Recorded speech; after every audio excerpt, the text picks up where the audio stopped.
அனைவரும் மௌனமாக ஜெபம் செய்வோம்.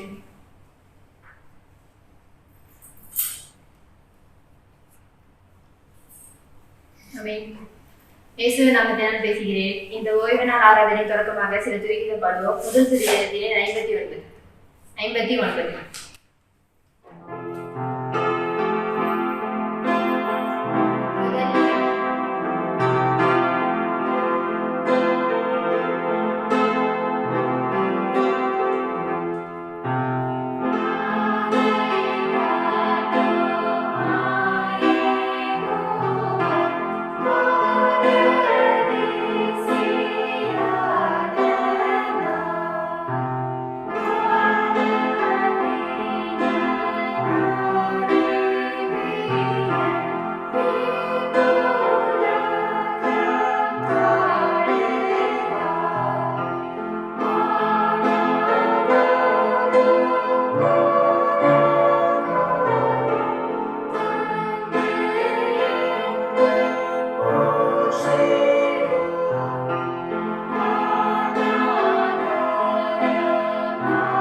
ஆண்டவர் இயேசுக்கே. ஹல்லேலூயா. ஆமென்.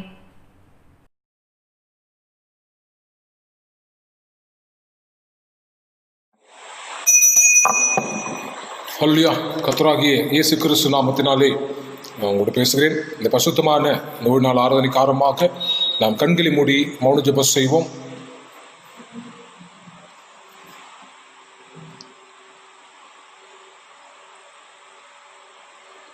ஆமென்.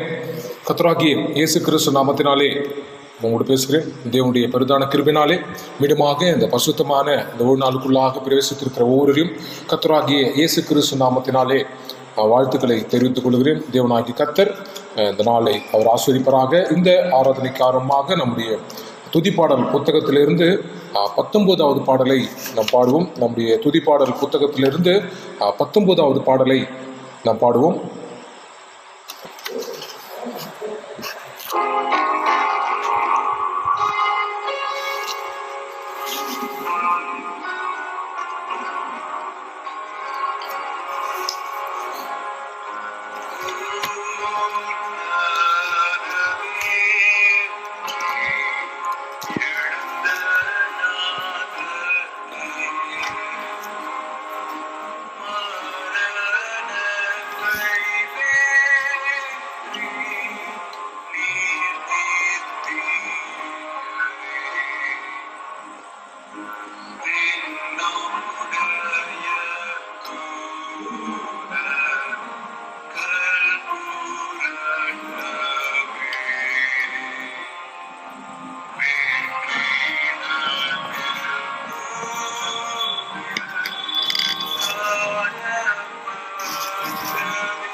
அல்லேலூயா. கர்த்தராகிய இயேசு கிறிஸ்து நாமத்தினாலே உங்களோடு பேசுகிறேன். தேவனுடைய பெரிதான கிருபையினாலே இந்த பசுத்தமான இந்த ஒரு நாளுக்குள்ளாக பிரவேசிக்க கர்த்தர் கிருபை செய்திருக்கிறார். அதற்காக தேவனுக்கு நாம் நன்றி செலுத்தும். தேவனாகிய கர்த்தர் இந்த ஆராதனை ஆஸ்வதிக்க வேண்டும் என்று சொல்லி இந்த வேளையிலும் கூட நாம் ஒன்று கூடி கர்த்தராகிய இயேசு கிறிஸ்து நாமத்தினாலே நாம் ஜெபம் செய்வோம். அல்லேலூயா. கர்த்தராகிய இயேசு கிறிஸ்து நாமத்தினாலே அல்லேலூயா.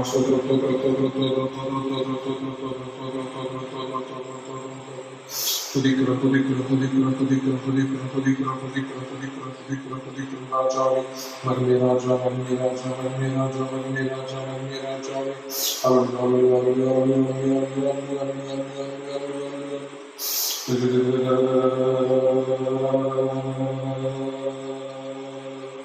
அதிசயமானவரே, அதிசயமானவரே, அதிசயமானவரே, அதிசயமான வல்லமை இறங்கட்டும், வல்லமை இறங்கட்டும், வல்லமை இறங்கட்டும் ராஜாவே. உங்களுடைய கரம் இறங்கட்டும், உங்களுடைய கரம் இறங்கட்டும் ராஜா. இயேசு கிறிஸ்து நாமத்தினாலே, இயேசு கிறிஸ்து நாமத்தினாலே நீர் எங்களை ஆசீர்வதித்து, நீர் எங்களை பலப்படுத்தும் ராஜா. எங்களுடைய பலவீனங்களை கர்த்தராகிய இயேசு கிறிஸ்து நாமத்தினால் விடுத்து கூறும் ராஜாவே. நீரை கண்களை போல பாதுகாத்து வழிநடத்தும் ராஜாவே. இந்த பரிபூரமான சமாதானம் எங்களோடு கொடுக்கப்பட்ட இயேசு கிறிஸ்து நாமத்தினால நீர் எங்களை ஆசீர்வதி, ஆசீர்வதி, ஆசீர்வதி, ஆசீர்வதி.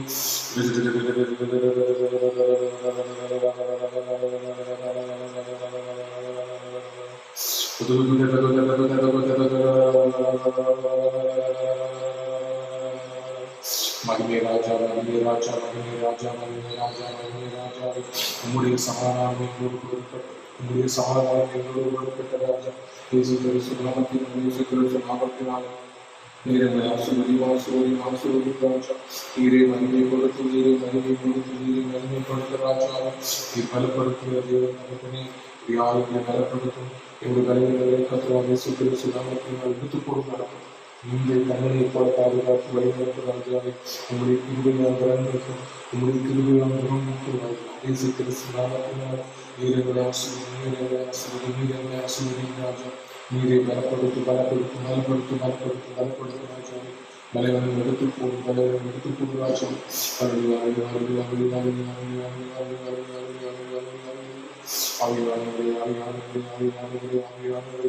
சமாதானத்தின் தேவனே, சமாதானத்தின் தேவனே, சமாதானத்தின் தேவனே, சமாதானத்தின் தேவனே. உங்களுடைய வல்லமை இறங்கட்டும், உங்களுடைய வல்லமை இறங்கட்டும் ராஜா. பலப்படுத்தும், பலப்படுத்தும், பலப்படுத்தும், பலப்படுத்தும், பலப்படுத்தும், பலப்படுத்தும் ராஜா. இயேசு கிறிஸ்து நாமத்தினால், இயேசு கிறிஸ்து நாமத்தினால் நீர் எங்களை ஆசீர்வதி, நீர் எங்களை ஆசீர்வதி, நீர் எங்களை ஆசீர்வதி ராஜா. மகிமை ராஜாவே, மகிமை ராஜாவே. உங்களுடைய கரம் இறங்கட்டும், உங்களுடைய கரம் இறங்கட்டும் ராஜா. பலப்படுத்துகிற தேவனே, வியாழ பசுத்தமாகவும் ஒவ்வொன்றாலும் பலப்படுத்திக் கொடுக்கிறோம். அந்த நாளுக்கு ஆசீர்வாதத்தை பெற்றுக்கொள்ள என் உதவி செய்யும் ராஜாவே. உடைய சபைக்கு எதிராக இருக்கிற ஒவ்வொரு தடைகளையும் கர்த்தராகிய இயேசு கிறிஸ்து நாமத்தினால் எடுத்துக்கொள். இந்த ஆராதனைக்கு எதிராக இருக்கிற ஒவ்வொரு தடைகளையும் கர்த்தராகிய இயேசு கிறிஸ்து நாமத்தினால் நீர் எடுத்துக் கொடுக்க என்று சொல்லி நாங்கள் ஜெபிக்கிறோம். இதோ கலங்காதே, திகையாதே, நான் உங்களோடு என்று சொன்ன தகப்பனே. நீ நான் எங்களோடு வழிநடத்த வேண்டும் என்று சொல்லி நாங்கள் ஜெபிக்கிறோம் ராஜா. இயேசு கிறிஸ்து நாமத்தினால் நீர் எங்களை ஆசீர்வதி, நீர் எங்களை ஆசீர்வதி, நீர் எங்களை ஆசீர்வதி ராஜா. அதிசயமானவரே, அதிசயமானவரே, அதிசயமானவரே. உங்களுடைய கரம் இறங்கட்டும், உங்களுடைய கரம் இறங்கட்டும் ராஜா. பலப்படுத்துவது எங்களை பலப்படுத்தும் ராஜா. உங்களுடைய பலவீனங்களை கர்த்தராகிய இயேசு கிறிஸ்து நாமத்தினால் நீர் எங்களை ஆசீர்வதி, ஆசீர்வதி, ஆசீர்வதி, ஆசீர்வதி ராஜா. உங்களுடைய கரம் இறங்கட்டும், உங்களுடைய கரம் இறங்கட்டும் ராஜா. இயேசு கிறிஸ்து நாமத்தினால், இயேசு கிறிஸ்து நாமத்தினால் நீர் ஆசீர்வதி, தடைகள் நீக்கிப்போம்.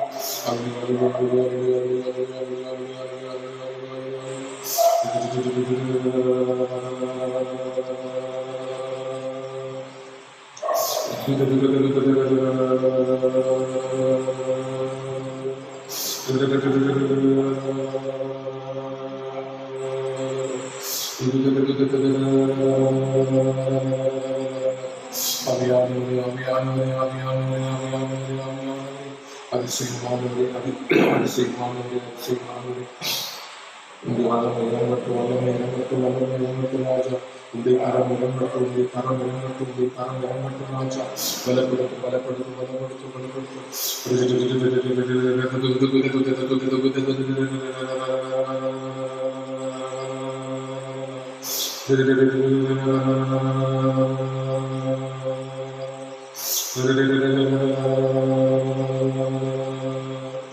சமாதானத்தின் தேவனே, சமாதானத்தின் தேவனே, சமாதானத்தின் தேவனே, நீரை ஆசீர்வதி, நீரை ஆசீர்வதி, நீரை ஆசீர்வதி, நீரை பலப்படுத்தும் நீரை பலப்படுத்தும் ராஜா. பலவீனங்களை எடுத்துப்போம் இயேசு கிறிஸ்து நாமத்தினால் இந்த கரங்களை வழிநடத்தும், நீ பாதுகாத்தும், நீரை ஆசீர்வதி ராஜா. நீ கிருபை என வழிநடத்தும் இயேசு கிறிஸ்து நாமத்தினால் நீரை ஆசீர்வதி இயேசு கிறிஸ்து நாமத்தினால் நீர் ஆசீர்வதி பலப்படுத்தி பாதுகாத்துக் கொள்ளும். ஒரு பரிபூர்ணமான சமாதானம் எங்களோடு கொடுக்கப்பட்டது, ஒரு பரிபூர்ணமான சமாதானம் எங்களோடு கொடுக்கப்பட்டதாச்சு. அதிசயமானவரே, அதிசயமானவரே, அதிசயமானவரே, உம்முடைய சமாதானம் எங்களோடு கொடுக்கப்பட்டது, உம்முடைய சமாதானம் எங்களோடு கொடுக்கப்பட்டதாச்சு. இயேசு கிறிஸ்து நாமத்தினால் நீர் ஆசீர்வதி பலப்படுத்தி பாதுகாத்துக் கிருபை இயேசு கிறிஸ்து நாமத்தினாலே. ஆமென். ஹல்லேலூயா. கர்த்தராகிய இயேசு கிறிஸ்து நாமத்தினாலே நான் உங்களோட பேசுகிறேன். இந்த பரிசுத்தமான இந்த ஒரு நாளுக்குள்ளாக பிரவேசித்திருக்கிற ஒவ்வொருவரையும் கர்த்தராகிய இயேசு கிறிஸ்து நாமத்தினாலே சமாதானத்தின் வாழ்த்துக்களை தெரிவித்துக் கொள்கிறேன். தேவனாகி கர்த்தர் இந்த நாளை அவர் ஆசீர்வதிப்பாராக. இந்த நாளிலும் கூட கர்த்தருடைய வார்த்தையாக காணாமல் போன வெள்ளி காசு என்கிற ஒரு தலைப்பிலே உங்கள் மத்தியிலே நான் பேசுகிறேன். காணாமல் போன வெள்ளி காசு என்கிற ஒரு தலைப்பிலே உங்கள் மத்தியிலே நான் பேசுகிறேன். இது கர்த்தராகிய இயேசு கிறிஸ்துனுடைய ஒரு ஓமையாக சொல்லப்பட்டிருக்கு. கர்த்தராகிய இயேசு கிறிஸ்து இந்த உலகத்திலே அவர் இருக்கிற போது அவர் அநேக ஓமைகளை அவர் பேசியிருக்கிறார். அந்த இஸ்ரேல் ஜனங்கள் புரிந்து கொள்ள வேண்டும், அந்த ஜனங்களை ஏற்றுக்கொள்ள வேண்டும், அவர்களுடைய உணர்வுகளை அறிந்து அவர்கள் புரிந்து கொள்ள வேண்டும் என்று சொல்லி அவர்களுக்காகவே சொல்லப்பட்ட ஓமைகளாக இருக்கிறது. இந்த நாளிலும் கூட இந்த ஓமை குறித்து நாம் பார்க்கலாம். காணாமல் போன வெள்ளி காசு என்று வேதத்திலே சொல்லப்பட்டிருக்கு. இது லூக்கா புத்தகம் 15ஆம் அதிகாரம், லூக்கா புத்தகம் 15ஆம் அதிகாரம் 8ஆம் வசனம். லூக்கா புத்தகம் 15ஆம் அதிகாரம் 8ஆம் வசனம்.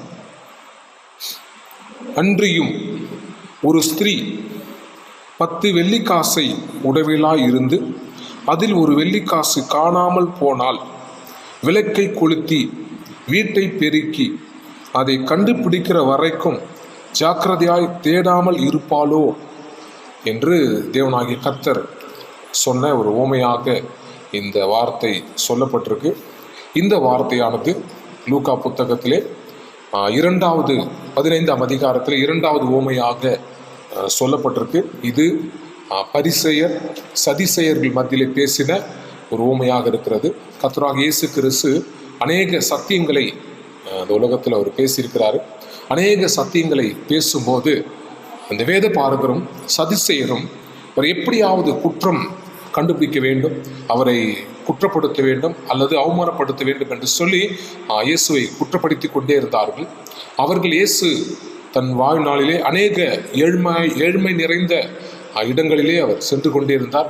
ஏழ்மையானவர்கள் மத்தியிலே, மிகவும் புறக்கணிக்கப்பட்ட ஜனங்கள் மத்தியிலே அவர் இருந்தார் என்று வேதம் சொல்லப்பட்டிருக்கு.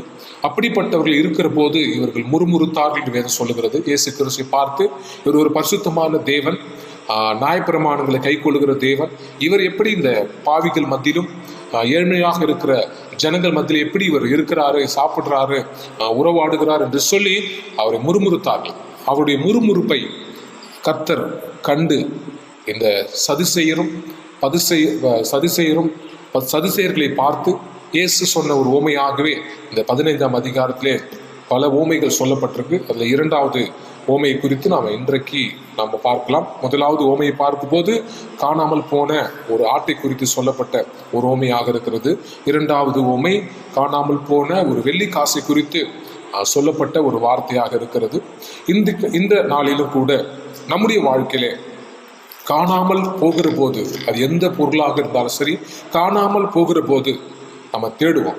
ஏன் சொன்னால் அது என்னுடையது, நாம் அக்கறை செலுத்துகிறோம், அதை நேசித்திருக்கிறோம், நம்ம பராமரித்திருக்கிறோம். எதிர்பாராத விதமாக காணாமல் போகிற போது நம்ம தேடுவோம். அதே மாதிரி வேதம் சொல்லுகிறது, கர்த்தராகிய இயேசு கிறிஸ்து ஒரு ஓமையாகவே சொல்றார். ஒரு ஸ்திரீ 10 வெள்ளி காசை வைத்திருந்தாள் என்று வேதத்திலே சொல்லப்பட்டிருக்கு. 10 வெள்ளி காசை வைத்திருந்தால் அதிலே ஒன்று காணாமல் போனது என்று வேதத்திலே சொல்லப்பட்டிருக்கு.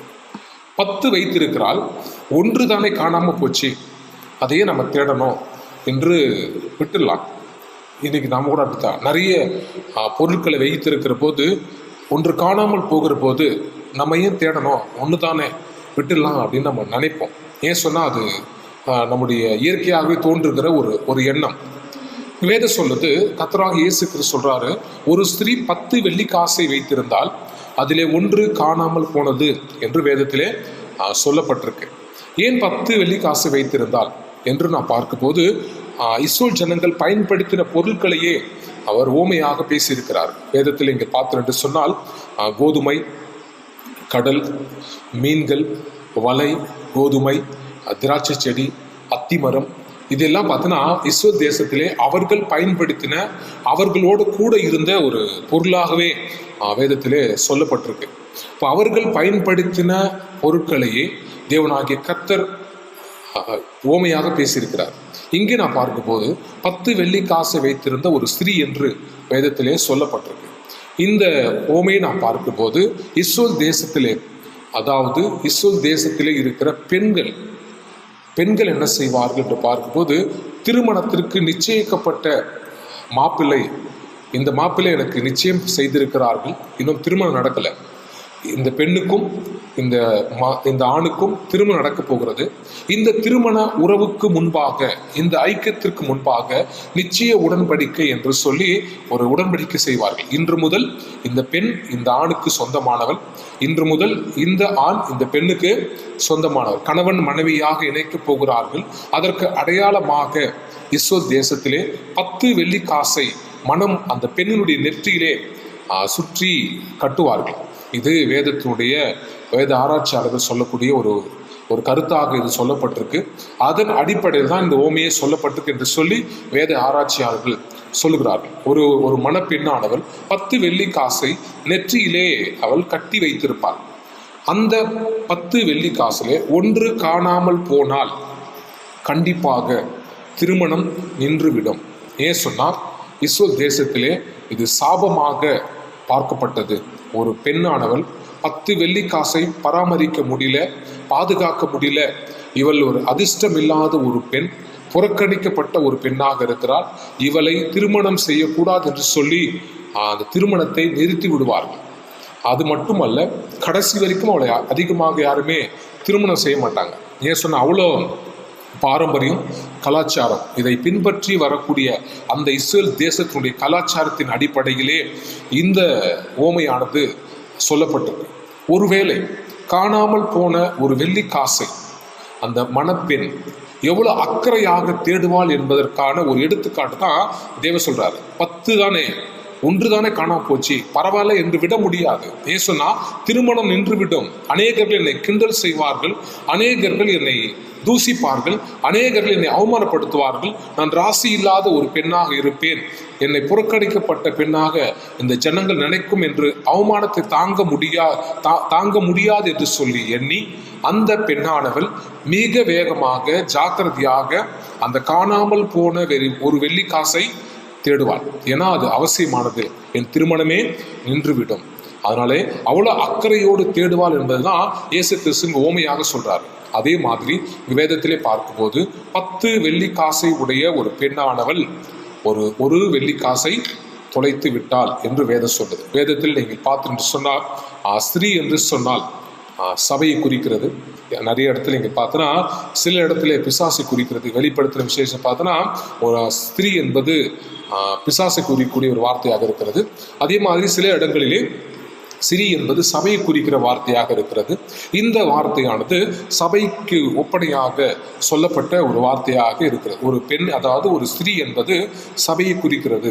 ஒரு வெள்ளி, அந்த வெள்ளி என்பது ஒவ்வொரு விசுவாசியை அது குறிக்கிறது. அப்போ இன்றைக்கு நாம் சிந்தித்து பார்க்க வேண்டும். ஒரு சபையானது ஒரு விசுவாசியை தொலைத்து விட்டது. அப்போ என்ன செய்யணும்? சபை அதை தேட வேண்டும். ஒன்று தானே காணாமல் போச்சு, பரவாயில்ல, நிறைய விசுவாசிங்க இருக்கிறாங்க, நிறைய பேர் சபைக்கு வராங்க, ஒருத்தர் தானே காணாமல் போனால் பரவாயில்லை என்று சொல்லி சபை இருக்கிறது என்று சொன்னால் அந்த சபை புறக்கணிக்கப்படும் என்று தேவன் எச்சரிக்கிறாரு. நீ ஜாக்கிரதையாக இருந்து காணாமல் போன அந்த ஒரு விசுவாசியை நீ என்ன செய்யணும்? நீ தேட வேண்டும். அதான் அந்த ஒரு வெள்ளி காசு என்று வேதம் சொல்லுது. ஏன் வேதத்தில் நீங்கள் பார்க்கும் போது அந்த வெள்ளியை நீங்கள் பார்த்துட்டு சொன்னால் விசுவாசிக்கு ஒப்பனையாக சொல்லப்பட்டிருக்கு. ஏன் என்று சொன்னால் வெள்ளியானது பளபளக்கக்கூடியது, மின்னக்கூடியது, ஒளி தரக்கூடியது, கவரக்கூடியது. அதான் வெள்ளியினுடைய தன்மை. அதே மாதிரி விசுவாசிகள் கர்த்தருடைய ஒளியினாலே அவர்கள் பிரகாசிக்க வேண்டும். பிரகாசிக்கிற விசுவாசிகளாக, பிள்ளைகளாக, தேவனுடைய பிள்ளைகளாக அவர் இருக்க வேண்டும் என்பதுதான் வெள்ளிக்கு ஒப்பனையாக சொல்லப்பட்டிருக்கு. அப்போ இன்றைக்கு நாம் சிந்தித்து பார்க்க வேண்டும். அப்போ இந்த பெண்ணானவள் ஒரு வெள்ளி காசை தொலைத்து இருக்கிறாள். தொலைத்த போது வேதம் சொல்லுது அவள் என்ன செய்கிறாள் என்பது ரொம்ப முக்கியம். அப்போ இன்றைக்கு நாம் சிந்தித்து பார்க்க வேண்டும். ஒரு சபையிலே ஒருவர் வரவில்லை என்று சொன்னார், ஒருவர் சபையை புறக்கணிக்கிறார் என்று சொன்னால், ஒருவர் சபையை மறந்து விடுகிறார் என்று சொன்னால், ஆராதனைகளை மறந்து விடுகிறார் என்று சொன்னார், சபை என்ன செய்கிறது என்பது ரொம்ப முக்கியம். ஏன்னா காணாமல் போன அந்த வெள்ளி காசை அவள் தேடுவதற்கு தன்னை ஆயத்தப்படுத்துகிறாள். சபையும் அப்படித்தான். ஒரு நபரை சபை இழக்கிறது என்று சொன்னால் அது சபைக்குரிய பிரச்சனை. சபையிலே பிரச்சனை இருக்கிறது. ஏன் இழந்து போகிறது என்பதை நாம் மறுபரிசீலனை செய்ய வேண்டும். ஏன் அந்த விசுவாசி வரவில்லை? ஏன் அந்த நபர் சபையை புறக்கணித்திருக்கிறார்? ஏன் சபையை விட்டு அவர் தொலைந்து போயிருக்கிறார்? காரணம் என்ன? எது சொல்லுது? உலகத்தினுடைய மயக்கம், உலகத்தினுடைய பாவம். உலகத்தினுடைய பாவம் சபைக்குள்ளே வரும்போது ஒரு வெள்ளி காசு காணாமல் போகிறது. அதாவது ஒரு நபர், ஒரு விசுவாசி காணாமல் போகிறார். காரணம் என்ன? பாவம் உள்ளே வருகிறது. அதான் தேவன் சொல்றாரு. அப்போ காணாமல் போன ஒரு வெள்ளி காசை அந்த பெண்ணானவள் தேடுகிறார். முதலாவது ஓமையை நீங்கள் பார்த்துன்னு சொன்னால், காணாமல் போன ஆட்டை தேடுவானே என்று தேவன் சொல்றார். அதாவது ஒரு மனிதனுக்கு 100 ஆடுகள் இருக்கிற போது அதிலே ஒன்று காணாமல் போனால் 99 ஆடுகளை விட்டு வனாந்தரத்திலே விட்டு ஒரு ஆடை கண்டுபிடிக்கும் அளவும் அவள் அலைந்து திரிவானே என்று தேவன் சொல்றாரு. அதே மாதிரி இங்கே நான் பார்க்க போது ஒரு வெள்ளிக்காசை கண்டுபிடிக்கிற வரைக்கும் அந்த ஸ்திரீயானவள் தேடுவதற்கு தன்னை ஆயத்தப்படுகிறாள். ஏன் சொன்னா, இஸ்ரவேல் தேசத்தினுடைய பாரம்பரியத்தின்படி திருமணம் மிக முக்கியமானது. திருமணம் நின்றுவிடும் என்ற ஒரு அக்கறையோடு அந்த வெள்ளிக்காசை தேடுகிறார். அதே மாதிரி தான் வேதம் சொல்லுது. நான் இஸ்ரவேல் தேசத்திற்கு, இஸ்ரவேல் காணாமல் போன ஆட்டை தேடுவதற்காகவே நான் அந்த உலகத்திற்கு வந்தேன். அவர் தான் வேதம் சொல்லுது. கர்த்தராகிய இயேசு கிறிஸ்து காணாமல் போன ஆட்டை தேடுவதற்காகவே இந்த உலகத்திற்கு வந்திருக்கிறார். ஏன் சொன்னா, இன்றைக்கு நாம் ஆரம்பத்தில் எங்கு இருந்தோம்? வேதத்தில் சொல்லப்பட்டிருக்கு ஒரு வெள்ளிக்காசு காணாமல் போயிருக்கிறது. அப்பெல்லாம் இன்றைக்கு நாம வெள்ளிக்காசாக பிரகாசிக்கிறோமா என்பதை சிந்தித்து பார்ப்பேன்.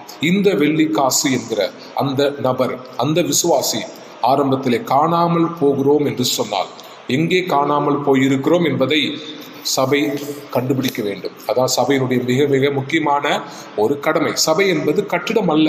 இது சபை கண்டுபிடிக்கணும், சபையை காணாமல் போன ஆட்டை கொண்டு வர வேண்டும், காணாமல் போன ஒரு வெள்ளிக்காசை கண்டுபிடிக்க வேண்டும் என்று சொன்னால் சபை கிடையாது. சபை என்பது கட்டிடம் கிடையாது.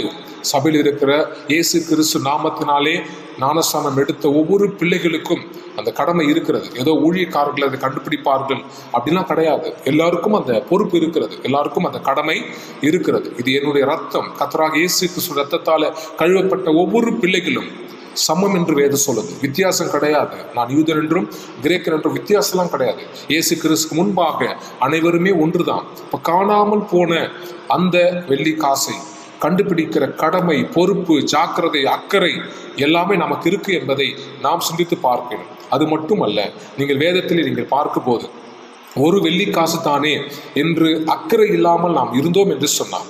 கர்த்தர் நம்மை கணக்கு கேட்கக்கூடிய தேவனாக இருக்கிறார் என்று வேதம் சொல்லுகிறது. நீங்கள் ரோமர் புத்தகத்தை பாருங்கள். ரோமர் புத்தகம் 12ஆம் அதிகாரம், ரோமர் புத்தகம் 12ஆம் அதிகாரம் 11ஆம் வசனம். ரோமர் புத்தகம் 12ஆம் அதிகாரம் 11ஆம் வசனம்.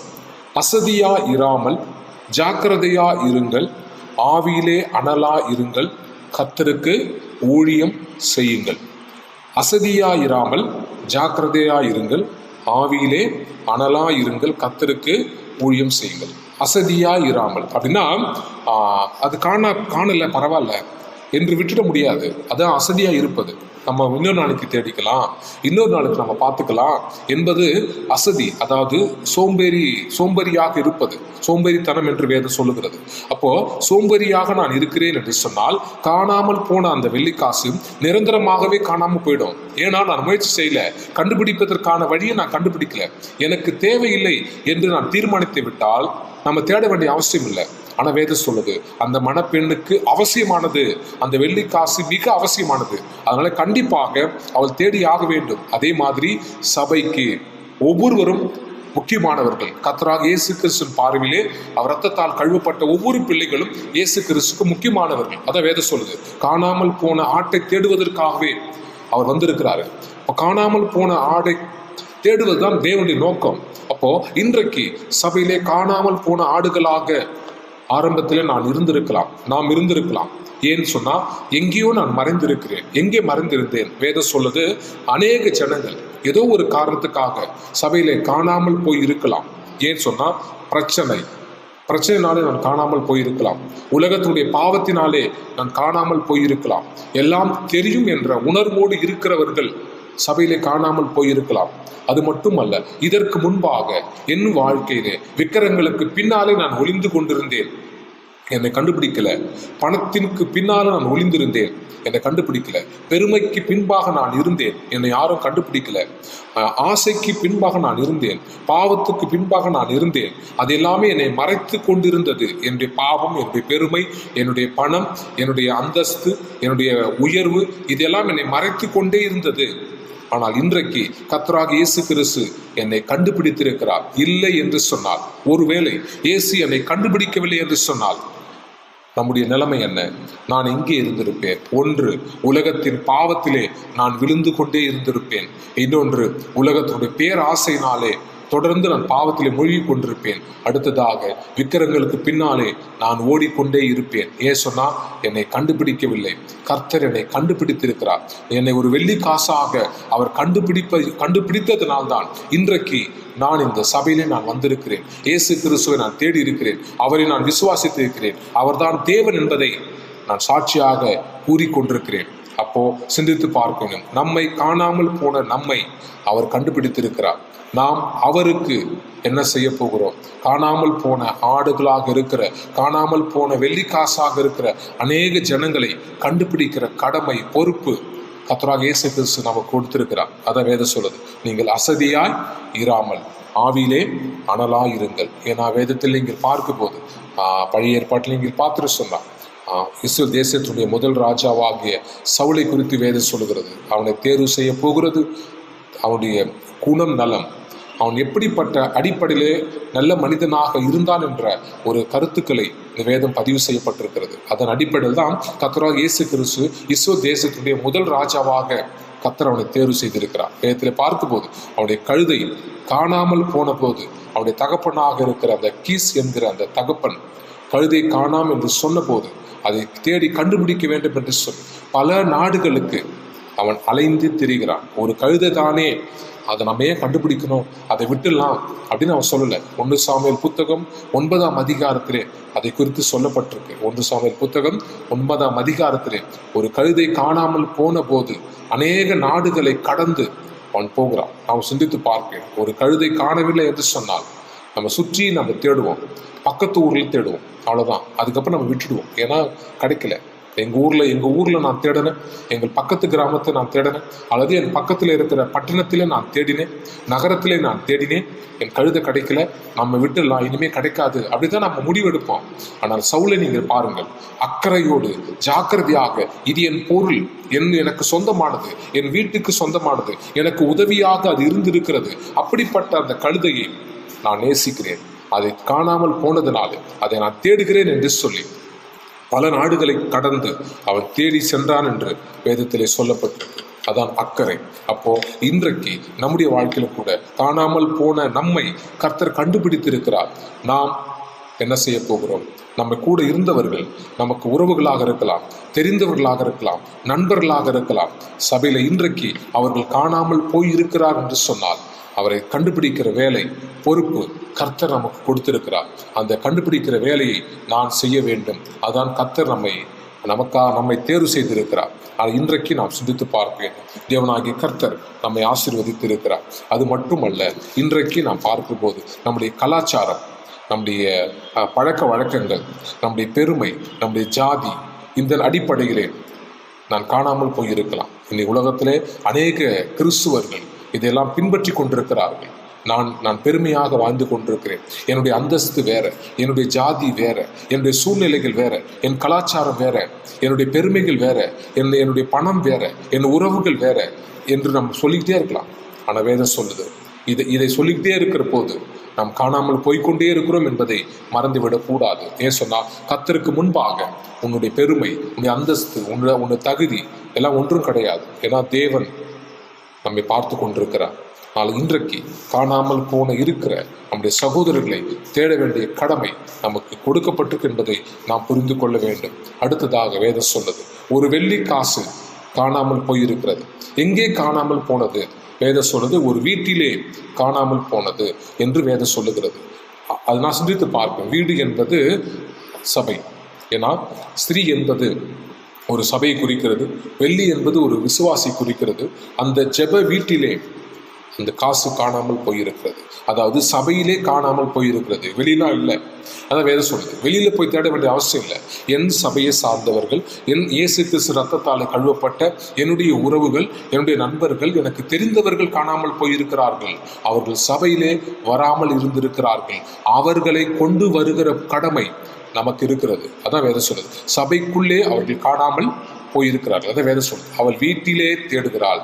நான் சிந்தித்து பார்க்கிறேன். அதான் அந்த பெண்ணானவள் இஸ்ரவேல் தேசத்துடைய பழக்கத்தின்படி அந்த வெள்ளி காசை நெற்றியிலே கட்டி கொண்டிருந்த அந்த மணப்பெண்ணானவள் ஒரு காசை வீட்டுக்குள்ளே தொலைத்திருக்கிறார். நாம் சிந்தித்து பார்க்கிறோம். நம்ம கூட இருந்திருப்பார்கள், நம்ம கூட சபைக்கு வந்திருப்பார்கள், நம்ம கூட பேசியிருப்பார்கள், ஒன்றாக நாம் அமர்ந்திருப்போம். ஆனால் இன்றைக்கு அவர்கள் சபையை விட்டு தூரமாக சென்று கொண்டிருக்கலாம், இயேசு கிறிஸ்துவை விட்டு விலகி சென்றிருக்கலாம், சபையை விட்டு விலகி சென்றிருக்கலாம்.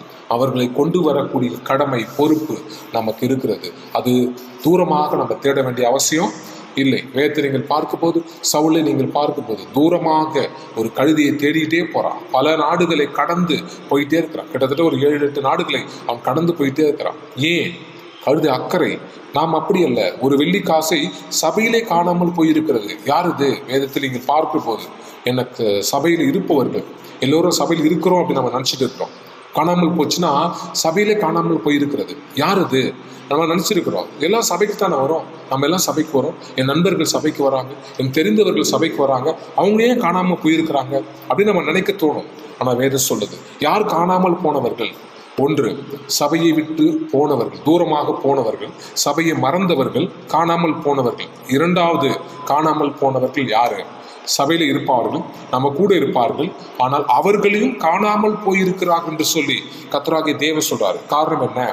யார் அது? வேதத்திலே பார்க்கும்போது சத்தியத்தை விட்டு விலகி சபையில் இருப்பார்கள், இயேசு கிறிஸ்துவை அதிகமாக நேசிப்பார்கள், ஆனால் மனதளவிலே அவர்கள் ஏற்றுக்கொண்டிருக்கிறார்கள் என்று சொன்னால் கிடையாது. உண்மையாக இயேசு கிறிஸ்து ஏற்றுக்கொண்டிருக்கிறார் என்று சொன்னால் எந்த சூழ்நிலையிலும் கர்த்தரையும் அவர்களையும் பிரிக்க முடியாது.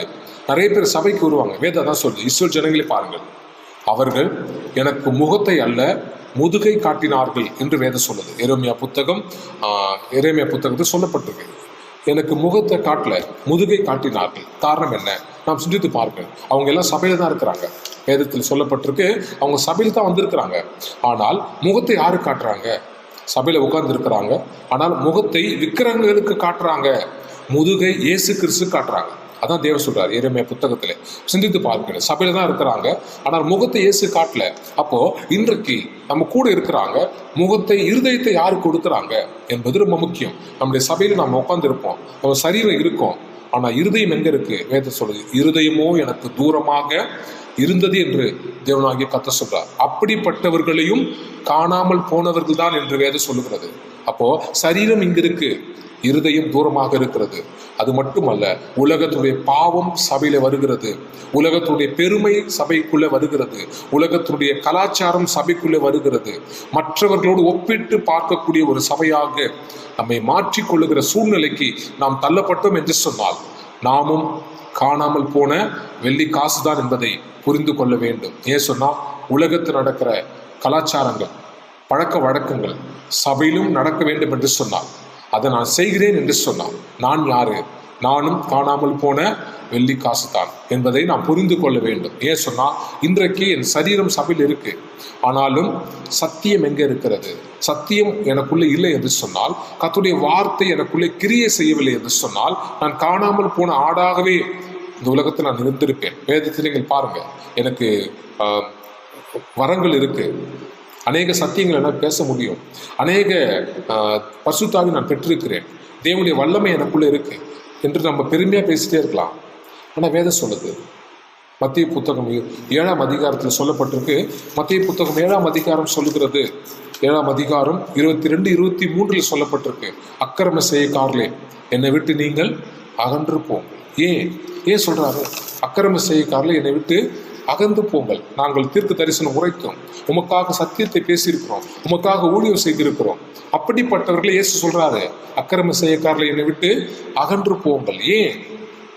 நிறைய வரங்கள் இருக்கு, நிறைய தாளந்து இருக்கு, என்னால் ஜெபிக்க முடியும், என்னால் பாட முடியும், என்னால் வேதத்தை வாசிக்க முடியும், என்னால் பிரசங்கம் செய்ய முடியும், மற்றவர்கள் மாதிரி நானும் ஊழியம் செய்ய முடியும், எல்லாம் தகுதியும் இருக்கு.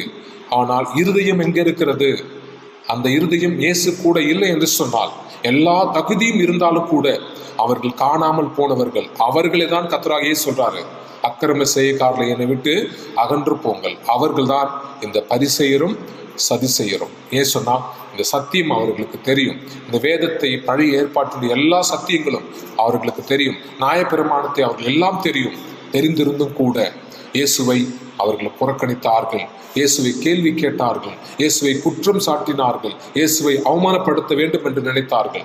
அப்படிப்பட்டவர்கள் தான் இயேசு சொல்றாரு, அக்கிரம செய்யக்காரர்களை என்னை விட்டு அகன்று போங்கள். அப்போ இன்றைக்கு நாம் சிந்தித்து பார்க்க வேண்டும். கர்த்தராகிய இயேசு கிறிஸ்து நம்மை அழைத்திருக்கிறார். தேவனுடைய கிருபை, அவருடைய அன்பு நம்மை தொடர்ந்து தேடிக்கொண்டே இருக்கிறது. அவருடைய அன்பு இந்த உலகத்திலே ஈடு இணை இல்லாதது என்று வேதம் சொல்லுகிறது. அப்படிப்பட்ட அன்புக்குள்ளாக இருக்கிற நாம கர்த்தரை அதிகமாக நாம் தேட வேண்டும். அடுத்ததாக வேதம் சொல்லுது, ஒரு பொருளை காணவில்லை என்று சொன்னால் என்ன முயற்சி செய்கிறோம் என்பது ரொம்ப முக்கியம். ஏன்னா கர்த்தராகிய இயேசு கிறிஸ்து அதான் பார்க்கிறாரு. நீ என்ன செய்கிறாய்? வேதம் தான் சொல்லுது, நீ எழுந்து பிரகாசி என்று வேதம் சொல்லுது. ஒரு காணாமல் போன ஒரு வெள்ளிக்காசை தேடுவதற்கு அந்த ஸ்திரீயானவள் என்ன செய்கிறாள்? வேதம் சொல்லுது, விளக்கை கொளுத்தி என்று வேதம் சொல்லுது. இப்போ விளக்கை கொளுத்தி தேடுவதற்கு முயற்சி செய்கிறாள். அப்போ இன்றைக்கு ஒரு வெள்ளி காசு காணாமல் போயிருக்கிறது, என் வீட்டுக்குள்ளே காணாமல் போயிருக்கிறது. அதை கண்டுபிடிப்பதற்கு ஒரு விளக்கை அவள் கொளுத்துகிறாள். நான் சிந்தித்து பார்க்கணும், விளக்கு என்பது கர்த்தருடைய பரிசுத்த ஆவியை அது குறிக்கிறது, தேவனுடைய வார்த்தையை அது குறிக்கிறது. உனக்குள்ளே காணாமல் போன ஆடை நீ கண்டுபிடிக்க வேண்டும் என்று சொன்னால் பரிசுத்த ஆவிக்குள்ளாக நீ நிரப்பப்பட வேண்டும். பரிசுத்த ஆவினாலே நீ அதை தேட வேண்டும். அதான் தேவன் சொல்றாரு. அப்போ விளக்கை கொளுத்தி நான் தேடுவதற்கு நான் முயற்சிக்கிறேன். இப்போ நீ முயற்சிக்கிற போது கர்த்தர் உனக்கு உதவி செய்வார். இந்த வேதம் தான் சொல்லுது. காணாமல் போயிடுச்சு என்பது உண்மை, ஆனால் கண்டுபிடிப்பதற்கான வழிகளை என்ன இருக்கு, என்ன செய்கிறாய் என்பது முக்கியம். இனி வேதத்திலே பார்க்கும்போது இந்த வேதம் எனக்கு தெரியல, எனக்கு ஒண்ணுமே புரியல அப்படின்னு நம்ம சொல்லிட்டே இருக்கலாம். ஆனால் நீ வேதத்தை பிரித்து படித்திருக்கிறாயா? படிக்காமலே எனக்கு ஒன்றும் தெரியல சொன்னா கடைசி வரைக்கும் ஒன்றும் தெரியாது. அப்போ நான் சபைக்கு போறேன், எனக்கு ஒண்ணுமே தெரியல அப்படி சொன்னா நீ என்ன செய்கிறாய்? நீ காது கொடுத்து கேட்கு சத்தியத்தை கேட்கிறாயா? வேதம் தான் சொல்லுது, காது உள்ளவன் கேட்க கடவன். காது இருக்கு, ஆனால் கத்த திறக்கப்பட வேண்டும். அப்போ ஒரு வெள்ளி காசு காணாமல் போயிருக்கிறது. அப்ப என்ன செய்கிறாய்? என்ன வேதம் சொல்லுது? விளக்கை கொளுத்தி என்று வேதத்திலே சொல்லப்பட்டிருக்கு. விளக்கை கண்டிப்பாக நாம் கொளுத்தக்கூடிய பிள்ளைகளாக நாம் இருக்க வேண்டும். கர்த்தருடைய வார்த்தையினாலே, பரிசுத்த ஆவினாலே விளக்கை நாம் ஏற்ற வேண்டும் என்பது கர்த்தர் விரும்புகிற ஒன்றாக இருக்கிறது. ஆனால் இன்றைக்கு வேதம் சொல்லுது, சபைக்கு கண்டிப்பாக கர்த்தருடைய வெளிச்சம் தேவை. அதாவது கர்த்தருடைய வார்த்தையும் கர்த்தருடைய பரிசுத்த ஆவியும் சபைக்கு மிக மிக அவசியமானது என்பதுதான் அந்த விளக்கை குறித்து ஓப்பனையாக சொல்லப்பட்டிருக்கு. இங்க வேதத்திலே பார்க்கிற போது வேதம் சொல்லுது, சங்கீத புத்தகம்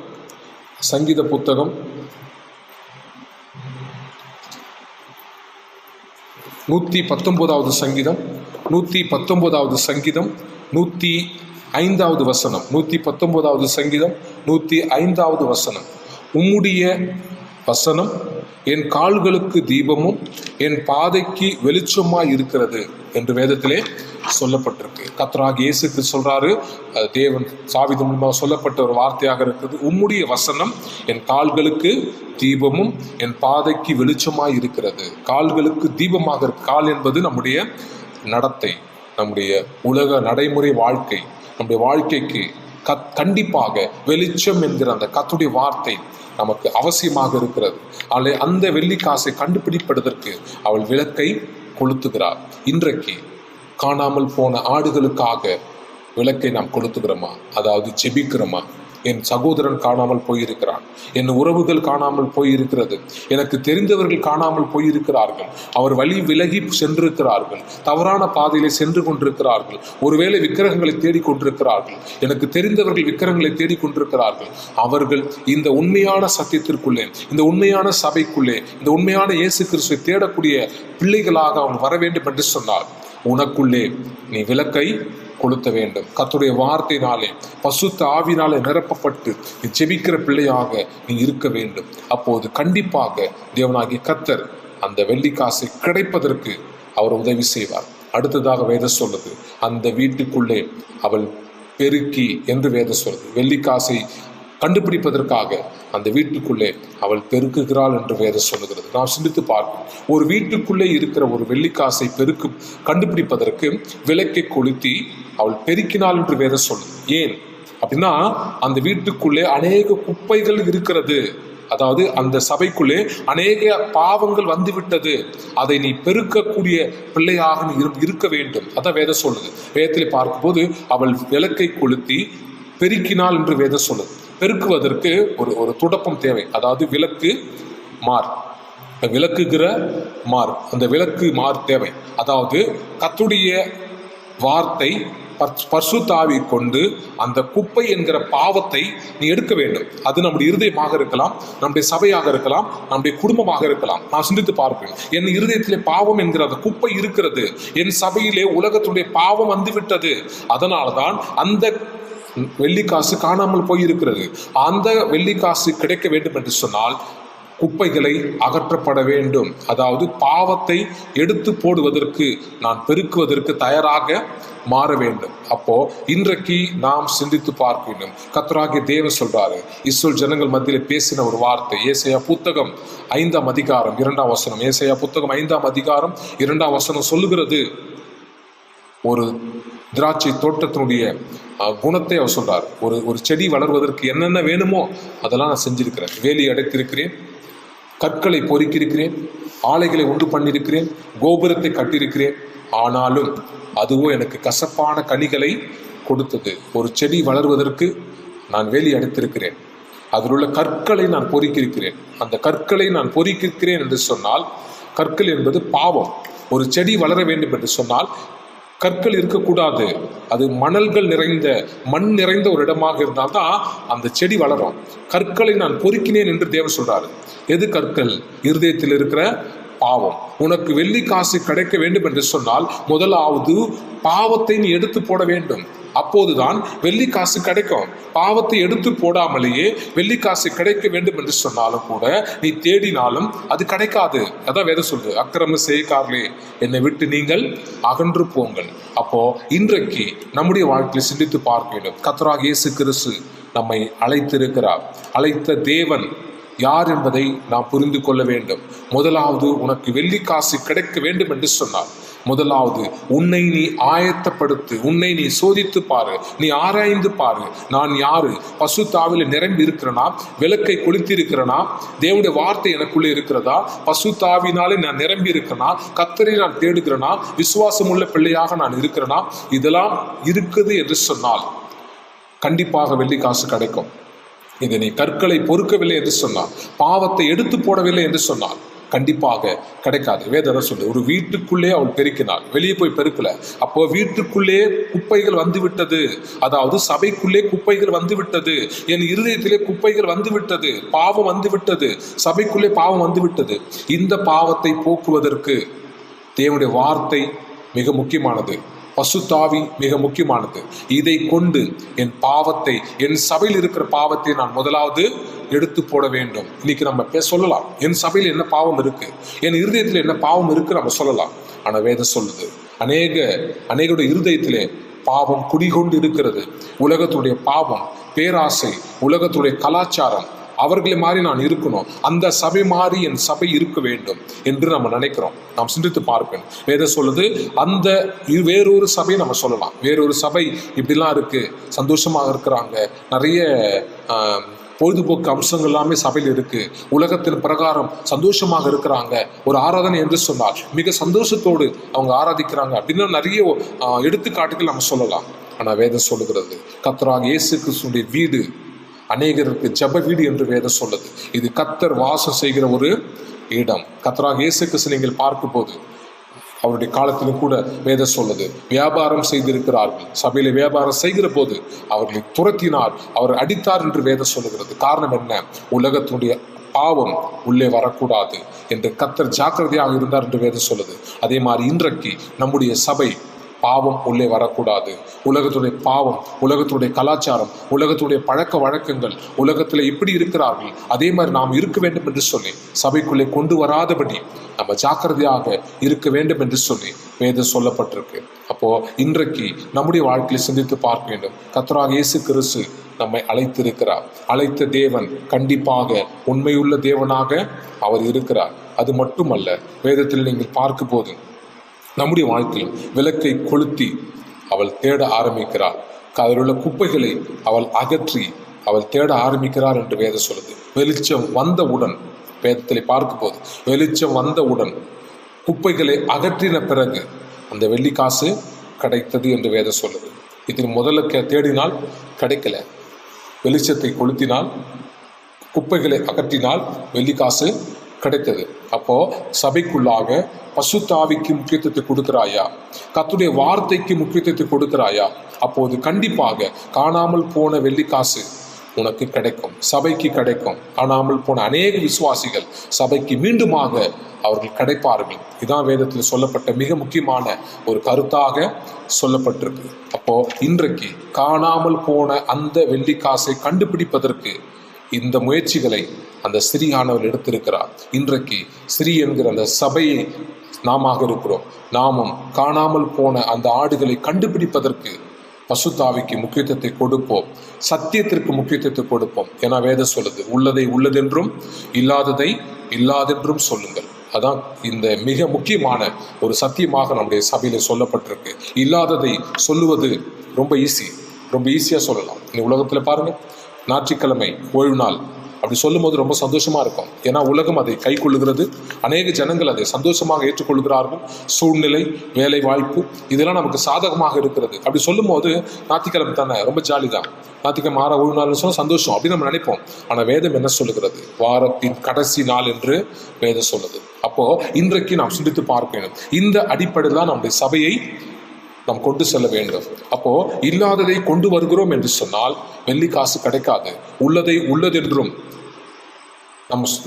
நம் சபை நடத்தணும் என்று சொன்னால், சபை இருக்கிறது என்று சொன்னால், இந்த சத்தியத்துக்குள்ளே நான் இருக்கிறேன் என்று சொன்னால் கண்டிப்பாக உனக்கு வெள்ளிக்காசு கிடைக்கும். அதாவது காணாமல் போன ஆத்துமா, காணாமல் போன ஆடு மீண்டுமாக சபைக்கு வரும். அப்படி வருகிற போது வேதம் சொல்லுது, வேதத்தில் நீங்கள் பார்த்து சொன்னால், அப்படி வருகிற போது அநேக சந்தோஷங்கள் கிடைக்கும். வேதம் சொல்லுது, ஒரு பாவி நிமித்தம் வேதம் தான் சொல்லுது. காணாமல் போன அந்த வெள்ளிக்காசு யாரு? வேதத்தில் பார்த்தோன்னா 10ஆம் வசனம் சொல்லுது, அதில் பாவி என்று வேதம் சொல்லுது. பாவி தான் காணாமல் போயிருக்கிறான், பசுத்தவான்கள் கிடையாது, பாவி தான் காணாமல் போயிருக்கிறான். அப்போ ஏன் சொன்னா, உலகத்தினுடைய பாவம் அவனுக்குள்ளே வந்ததினால்தான் அவன் காணாமல் போயிருக்கிறான். அந்த பாவி கண்டுபிடித்த பிறகு தூதர்களோடும் சந்தோஷத்தோடு அவர்கள் ஆர்ப்பரித்தார்கள் என்று வேதம் சொல்லுகிறது. 11-10ஆம் வசனம் சொல்லப்பட்டிருக்கு, அவர்கள் சந்தோஷத்தோடு ஆர்ப்பரித்தார்கள். காரணம் என்ன? காணாமல் போன வெள்ளிக்காசு கிடைத்து விட்டது. 9 இருக்கிறது என்பதற்காக சந்தோஷப்படல, காணாமல் போன அந்த ஒன்றுக்காக அவர்கள் சந்தோஷப்பட்டார்கள் என்று வேதம் சொல்லுகிறது. அப்போ இன்றைக்கு நம்முடைய வாழ்க்கையில் சிந்தித்து பார்க்க வேண்டும். கர்த்தராகிய இயேசு கிறிஸ்து நம்மை ஆசீர்வதித்து இருக்கிறார், அனுகூலமான காரியங்கள் நம்முடைய வாழ்க்கையில செய்திருக்கிறார். அப்போ இன்றைக்கு நாமும் நம்முடைய வாழ்க்கையிலே காணாமல் போன ஆட்டை தேடக்கூடிய பிள்ளைகளாக நாம் இருக்க வேண்டும். அப்படி நாம் இருக்கிற போது கண்டிப்பாக கர்த்தராகிய இயேசு கிறிஸ்து நம்மை ஆசீர்வதிப்பார் என்று வேதம் சொல்லுது. ரோமர் புத்தகம் 1ஆம் அதிகாரம் 18ஆம் வசனம். ரோமர் புத்தகம் 1ஆம் அதிகாரம் 18ஆம் வசனத்தை நீங்கள் பார்த்து சொன்னார் அப்போஸ்தலனாகிய பவுல் எச்சரிக்கிறான். ஏன் சொன்னா, காணாமல் போன ஆட்டை கண்டுபிடிப்பதற்கு மிக ஜாக்கிரதையாக நீங்கள் தேட வேண்டும். இது ரோமர் புத்தகத்தில் எழுதப்பட்ட மிக முக்கியமான வார்த்தையாக இருக்கு. ஜாக்கிரதையாக இருங்கள், எச்சரிக்கையாக இருங்கள், மனம் திரும்புங்கள் என்று அப்போஸ்தலனாகிய பவுல் சொல்லிக் கொண்டே இருக்கிறான். அப்போ இன்றைக்கு நம்முடைய வாழ்க்கையில் சிந்தித்து பார்க்கணும். கர்த்தராகிய இயேசு கிறிஸ்து நம்மை ஒரு வெள்ளிக்காசாக அவர் கண்டுபிடித்திருக்கிறார் என்பதை நாம் புரிந்து கொள்ள வேண்டும். வெள்ளிக்காசு பளபளப்பாக மின்னக்கூடியது, ஒளி தரக்கூடியது, மற்றவர்களை கவரக்கூடியது. அந்த ஒளியாகிய இயேசு கிறிஸ்துவின் சத்தியத்தை பெற்றுக்கொண்டிருக்கிற நாம மற்றவர்களுக்கு பிரகாசம் உள்ள பிள்ளைகளாக நாம் இருப்போம், மற்றவர்களுக்கு ஒளியாக நாம் இருப்போம். ஒருவேளை என் கூட இருந்தவர்கள் வெள்ளிக்காசாக அவர் இருந்தார்கள், இப்போது காணாமல் போயிருக்கிறார்கள், அவர்களை கண்டுபிடிப்பதற்கு விளக்கை நாம் கொளுத்துவோம், குப்பைகளை பாவத்தை பெருக்குவோம், எடுத்து போடுவோம். அப்படி எடுத்து போடுகிற போது கண்டிப்பாக காணாமல் போன அந்த வெள்ளிக்காசு கிடைக்க கர்த்தர் கிருபை செய்வார். அதில் இன்றைக்கு நம்முடைய வாழ்க்கையிலும் கூட வேதம் சொல்லுது, பரலோக ராஜ்யத்தில் மிகுந்த சந்தோஷம் உண்டானது. அப்படின்னு என்ன அர்த்தம்? நீ பரலோக ராஜ்யத்தை துக்கப்படுத்திட்டு பரலோகம் போக முடியுமா? நாம் சிந்தித்து பார்ப்போம். பரலோகத்துக்குரிய காரியங்களை இந்த உலகத்தில் செய்யவில்லை என்று சொன்னால் எப்படி பரலோக ராஜ்யம் போக முடியும்?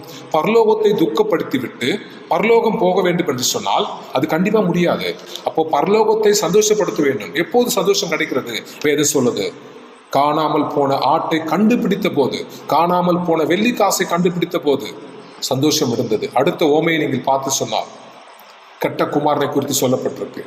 அவன் மீண்டுமாக திரும்பி வருகிற போது சந்தோஷப்பட்டார்கள். இந்த 3 ஓமையை பார்த்தனா காணாமல் போன ஆடுகளை குறித்து சொல்லப்பட்டிருக்கு. இது 3மே கர்த்தராகிய இயேசு கிறிஸ்து சொன்ன ஓமையாக சொல்லப்பட்டிருக்கு.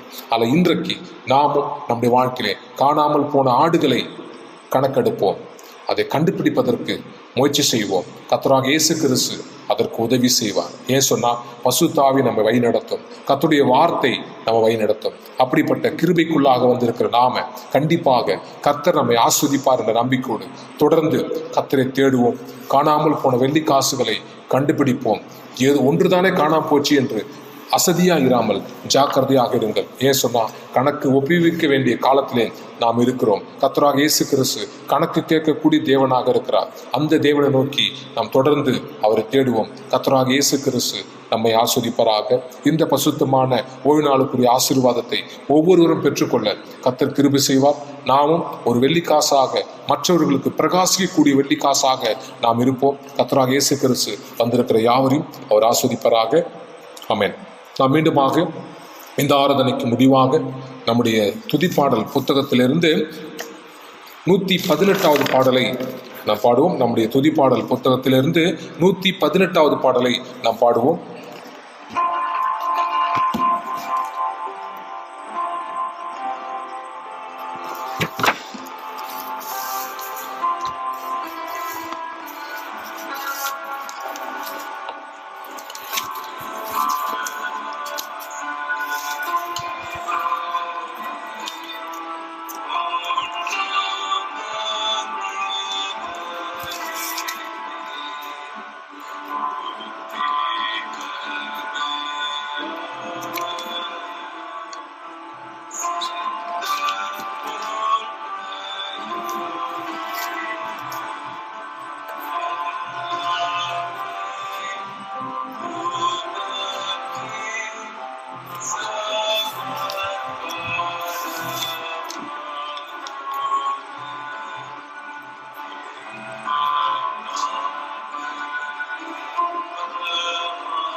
கர்த்தராகிய இயேசு கிறிஸ்து நாமத்தினாலே தேவனுடைய பெரிதான கிருபினாலே இந்த நாளிலும் கூட அவருடைய பசுத்தமான இந்த ஓய்வு நாளுக்குள்ளாக நாம் பிரவேசித்திருக்கிறோம். தேவனாகிய கர்த்தர் இந்த நாளுக்குரிய ஆசீர்வாதத்தை நாம் ஒவ்வொருவருக்கும் அவர் கட்டளையிடுவார் என்ற நம்பிக்கையோடு தொடர்ந்து நாம் அவரை நோக்கி நம்ம ஜெபிக்க போகிறோம். கண்டிப்பாக கேட்ட கர்த்தருடைய வார்த்தையின்படி காணாமல் போன வெள்ளிக்காசை தேடக்கூடிய பிள்ளைகளாக நாம் இருப்போம்.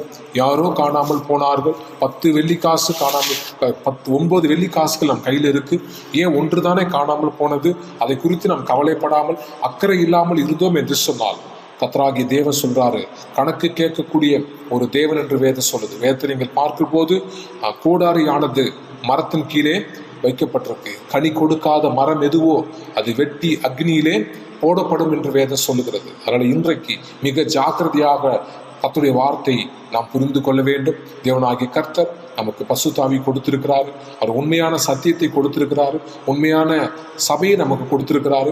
இதையெல்லாம் பெற்றுக்கொண்டிருக்கிற நாம இன்று வரைக்கும் ஜீவனோடு நாம் வாழ்ந்து கொண்டிருக்கிறோம். நம்மையும் நம்முடைய குடும்பத்தையும் நம்முடைய உறவுகளையும் நம்முடைய சபைகளையும் கர்த்தர் இன்று வரைக்கும் அவர் கண்மணியை போல பாதுகாத்து வந்திருக்கிறாரு. அந்த நன்மைகளை பெற்றுக்கொண்டிருக்கிற நாம நமக்கு தெரிந்த உறவுகள், நமக்கு தெரிந்த சபையை சார்ந்த அநேக ஜனங்கள் காணாமல் போயிருக்கிறார்கள். அது மட்டுமல்ல, இன்னும் அநேக ஜனங்கள் உலகத்திலே வெளியே இருந்து கொண்டிருக்கிறார்கள். அவர்களும் இந்த மந்தைக்குள்ளாக இணைக்கப்பட வேண்டும். இந்த சபைக்குள்ளாக அவர் வர வேண்டும். இதுதான் கர்த்தருடைய சித்தம். அதுவே பரலோக ராஜ்யத்திலே மிகுந்த சந்தோஷம் என்று வேதம் சொல்லுது. ஒரு பாவி மீண்டுமாக மனம் திரும்புகிற போது மிகுந்த சந்தோஷம் உண்டாகும் என்று வேதம் சொல்லுகிறது. ஒரு பட்டணம் மனம் திரும்புகிற போது, ஒரு நாடு மனம் திரும்புகிற போது எப்படிப்பட்ட சந்தோஷம் பரலோகத்தை உண்டாகும் என்பதை நாம் நினைத்து பார்ப்போம். ஒரு பாவி மனம் திரும்புகிற போதே பரலோகத்தில் மிகுந்த சந்தோஷம் உண்டாயிருக்கிறது. ஒரு கிராமம், ஒரு பட்டணம், நம்முடைய ஊர், நம்மை சார்ந்தவர்கள், நம்முடைய உறவுகள், நம்முடைய நாடு, நம்முடைய தேசம், இதெல்லாம் மனம் திரும்புகிற போது பரலோகத்தில் எப்படிப்பட்ட சந்தோஷம் உண்டாகும் என்பதை நான் நினைத்து பார்க்கும் போது கர்த்தர் கண்டிப்பாக அதற்காகவே நம்மை தேர்வு செய்திருக்கிறார். நாமும் நம்மளால் முடிந்த அளவுக்கு காணாமல் போன வெள்ளிக்காசை கண்டுபிடிப்போம். அந்த கடமை, பொறுப்பு நமக்கு கொடுக்கப்பட்டிருக்கு என்பதை உணர்ந்து நாம் செயல்படுவோம். ஏதோ இந்த உலகத்தில் வாழ்ந்து கொண்டிருக்கிறோம், என்னால் முடிந்தது நான் சபைக்கு போய் கொண்டிருக்கிறேன் என்று இல்லாமல் என்னால் முடிந்ததை கர்த்தருக்கு நான் செய்ய வேண்டும். அது நம்முடைய அறிவாக இருக்கலாம், நம்முடைய பணமாக இருக்கலாம், நம்முடைய உழைப்பாக இருக்கலாம், நம்முடைய நேரமாக இருக்கலாம், நம்முடைய தாளந்துகளாக இருக்கலாம். ஏதோ ஒன்றை கர்த்தருக்கும் சபைக்கு நான் கொடுக்கிற போது கண்டிப்பாக கர்த்தர் நம்மை எடுத்து பயன்படுத்துவார். மின்னக்கூடிய ஒளி தரக்கூடிய வெள்ளிக்காசாக உன்னை அவர் நிறுத்துவார் என்ற நம்பிக்கையோடு தொடர்ந்து நாம் கர்த்தரை தேடுவோம். கர்த்தருடைய வேலைகளை செய்வோம். காணாமல் போன வெள்ளிக்காசை கண்டுபிடிப்பது போல நாமும் கண்டுபிடிப்போம். கர்த்தர் அதற்கான வழிகளை திறந்தருள வேண்டும் என்று சொல்லி இந்த நாளுக்குரிய ஆசீர்வாதத்தை ஒவ்வொரும் பெற்றுக்கொள்ள தொடர்ந்து நாம் கர்த்தரை நோக்கி ஜெபிப்போம். கர்த்தர் வந்திருக்கிற யாவரையும் இந்த நாளுக்குரிய ஆசீர்வாதத்தை பெற்றுக்கொள்ள நாம் ஒன்று கூடி கர்த்தராகிய இயேசு கிறிஸ்து நாமத்தினாலே நாம் ஜெபம் செய்வோம். ஹல்லேலூயா. கர்த்தராகிய இயேசு கிறிஸ்து நாமத்தினாலே ஹல்லேலூயா. ஸ்தோத்திரம் ஸ்தோத்திரம் ஸ்தோத்திரம் ஸ்தோத்திரம் ஸ்தோத்திரம் ஸ்தோத்திரம் ஸ்தோத்திரம் ஸ்தோத்திரம் ஸ்தோத்திரம் துதிக்கிறோம் துதிக்கிறோம் துதிக்கிறோம் துதிக்கிறோம் துதிக்கிறோம் துதிக்கிறோம் துதிக்கிறோம் துதிக்கிறோம் ராஜா. ஹல்லேலூயா ஹல்லேலூயா ஹல்லேலூயா ஹல்லேலூயா ஹல்லேலூயா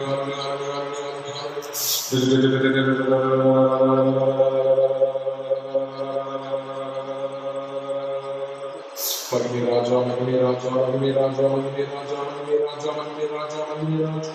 உங்களுடைய கரம் இறங்கட்டும், உங்களுடைய கரம் இறங்கட்டும், உங்களுடைய கரம் இறங்கட்டும் ராஜா. பலப்படுத்து பலப்படுத்து பலப்படுத்து பலப்படுத்து பலப்படுத்து பலப்படுத்து பலப்படுத்து ராஜா. எடுத்துக்கொண்டு நேசிக்கிற நாமத்தினால் நீர் எங்களை ஆசீர்வதி, நீர் எங்களை ஆசீர்வதிங்க ராஜா. உங்களுடைய கரம் இறங்கட்டும், உங்களுடைய கரம் இறங்கட்டும் ராஜா.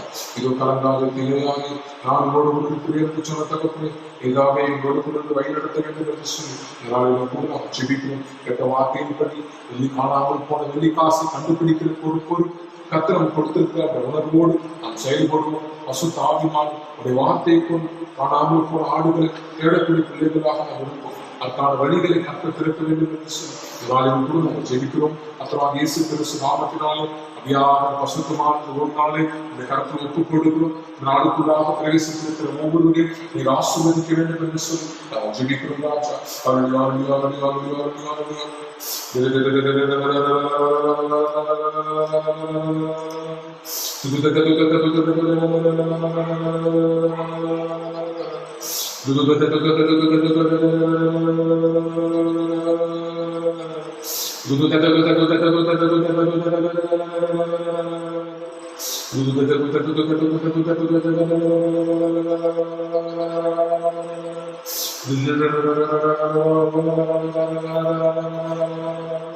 மகிமை ராஜா, மகிமை ராஜா, மகிமை ராஜா, மகிமை ராஜா. உங்களுடைய கரம் இறங்கட்டும், உங்களுடைய கரம் இறங்கட்டும், உங்களுடைய கரம் இறங்கட்டும் ராஜா. பலப்படுத்தும், பலப்படுத்தும், பலப்படுத்தும், பலப்படுத்தும், பலப்படுத்தும், பலப்படுத்தும், பலப்படுத்தும், பலப்படுத்தும் ராஜா. இயேசு கிறிஸ்து நாமத்தினால், இயேசு கிறிஸ்து நாமத்தினால் நீரங்களை ஆசீர்வதி, நீரங்களை ஆசீர்வதி, நீரங்களை ஆசீர்வதி ராஜா.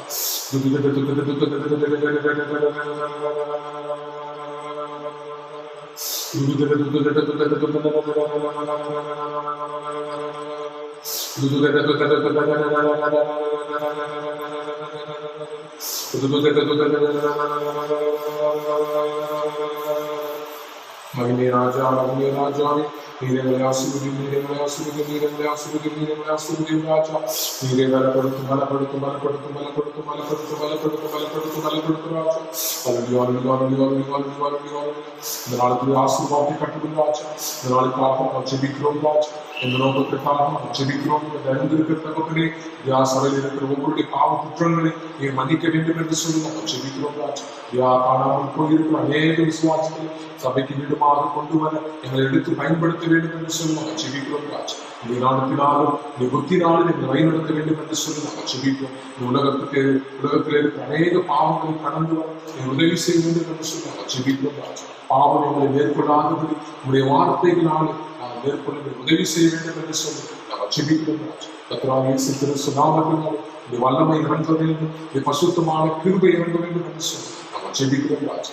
சபையில் இருக்கிற ஒவ்வொரு குடும்பங்களையும் இந்த கருத்தில் ஒப்பு கொடுக்கிறோம். ஒவ்வொரு குடும்பத்திலும் நீ ஆசீர்வதிக்க வேண்டும் என்று சொல்லி நம்ம ஜெபிக்கிறோம் ராஜா. ஒவ்வொரு குடும்பத்திலும் பாவம் அணுகாதபடி நீரே பாதுகாக்க வேண்டும் என்று சொல்லி நம்ம ஜெபிக்கிறோம். ஒவ்வொரு குடும்பத்தையும் ஆசீர்வதி, எந்த ஒரு வார்த்தைக்கு அணுகாதபடி கர்த்தராகிய இயேசு கிறிஸ்து நாமத்தினால் ஒவ்வொரு குடும்பத்தையும் ஆசீர்வதிக்க வேண்டும் என்று சொல்லி நம்ம ஜெபிக்கிறோம் ராஜா. மகிமை ராஜா, மகிமை ராஜா, நீரே எங்களை ஆசீர்வதி, நீரே எங்களை பலப்படுத்த ராஜா. நீரே வழிநடத்தும், நீரே சாட்சியாக நிறுத்தும். இயேசு கிறிஸ்து நாமத்தில் ஒரு கிருபை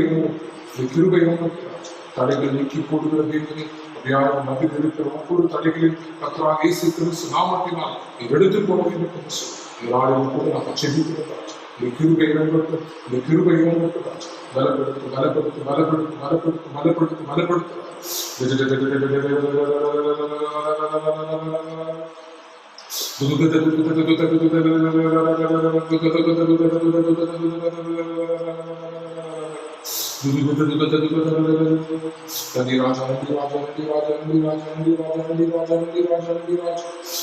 ஒவ்வொரு திருவிக்காக நன்றி செலுத்துகிறோம் ராஜா. இயேசு கிறிஸ்து நாமத்தினால் நன்றி செலுத்துகிறோம் ராஜா. நன்றி ராஜா, நன்றி ராஜா, நன்றி ராஜா, நன்றி ராஜா, நன்றி ராஜா. உங்களுடைய கரம் இறங்கட்டும், உங்களுடைய கரம் இறங்கட்டும் ராஜா. பலப்படுத்து, பலப்படுத்து, பலப்படுத்து, பலப்படுத்து, பலப்படுத்து ராஜா. ஒவ்வொரு பிள்ளைகளையும் ஆசீர்வதியும் ராஜா. ஒவ்வொரு பிள்ளைகளையும் எடுத்து பயன்படுத்தும் ராஜா. இந்த பசுத்தமான ஒவ்வொரு நாளுடைய ஆசீர்வாதத்தை நாங்கள் பெற்றுக்கொள்ள நீர் உதவி செய்ய வேண்டும் என்று சொல்லி நாங்கள் ஜெபிக்கிறோம் ராஜா. இதோ கனவாக திகழாது நான் உங்களோடு கூட இருக்கிறேன் என்று சொன்னார். நீதாமே எங்களோடு கூட வழிநடத்த வேண்டும் என்று சொல்லி நாங்கள் ஜெபிக்கிறோம் ராஜா. அதிசயமானவரே, இஸ்ரவேல் ஜனங்கள் மத்தியில் அநேக அற்புதங்கள் செய்திருக்கிறது.